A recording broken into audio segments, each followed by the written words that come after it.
Now let's review systemic diseases that show radiographic changes in the jaws. This is your high-yield exam mind map.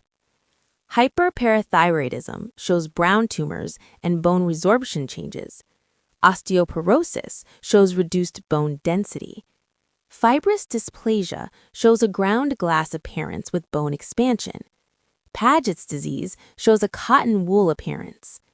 Hyperparathyroidism causes increased osteoclastic activity and bone resorption.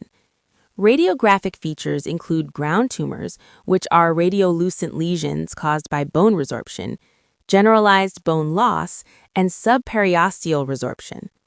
If you see brown tumors, think hyperparathyroidism. Osteoporosis presents as generalized decreased bone density.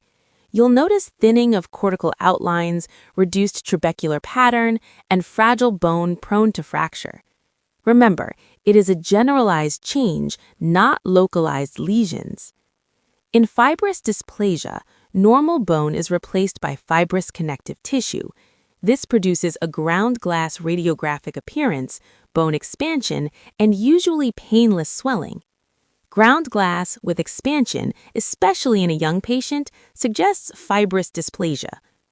Paget's disease involves disorganized bone remodeling.